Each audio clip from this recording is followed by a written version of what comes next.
أعوذ بالله من الشيطان الرجيم. بسم الله الرحمن الرحيم. إليه مرجعكم جميعا وعد الله حقا إنه يبدأ الخلق ثم يعيده ليجزي الذين آمنوا وعملوا الصالحات بالقسط والذين كفروا لهم شراب من حميم وعذاب أليم بما كانوا يكفرون. اسی کی طرف تم سب کو لوٹنا ہے. یہ اللہ کا سچا وعدہ ہے.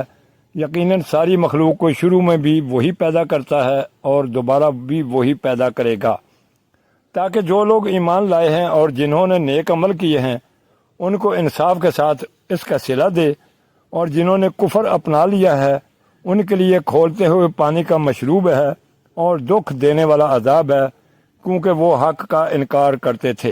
نبی کریم صلی اللہ علیہ وسلم کی تعلیم کا دوسرا بنیادی اصول ہے. اصل اول یہ کہ تمہارا رب صرف اللہ ہے، لہذا اسی کی عبادت کرو، اور اصل دوم یہ کہ تمہیں اس دنیا سے واپس جا کر اپنے رب کو حساب دینا ہے. یہ فکرہ دعوے اور دلیل دونوں کا مجموعہ ہے. دعویٰ یہ ہے کہ خدا دوبارہ انسان کو پیدا کرے گا، اور اس پر دلیل یہ دی گئی ہے کہ اسی نے پہلی مرتبہ انسان کو پیدا کیا.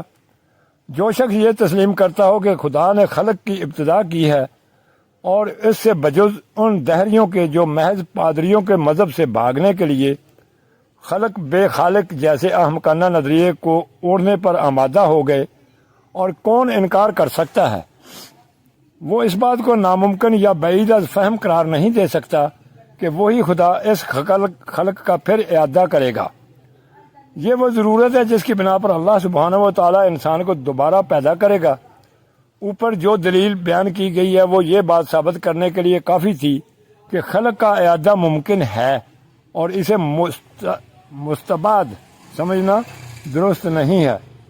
اب یہ بتایا جا رہا ہے کہ یہ اعادہ خلق عقل و انصاف کی روح سے ضروری ہے، اور یہ ضرورت تخلیق ثانیہ کے سوا کسی دوسرے طریقے سے پوری نہیں ہو سکتی. خدا کو اپنا واحد رب مان کر جو لوگ صحیح بندگی کا رویہ اختیار کریں وہ اس کے مستحق ہیں کہ انہیں اپنے اس بجا طرز عمل کی پوری جزا ملے، اور جو لوگ حقیقت سے انکار کر کے اس کے خلاف زندگی بسر کریں وہ بھی اس کے مستحق ہیں کہ وہ اپنے اس بے جا طرز عمل کا برا نتیجہ دیکھیں.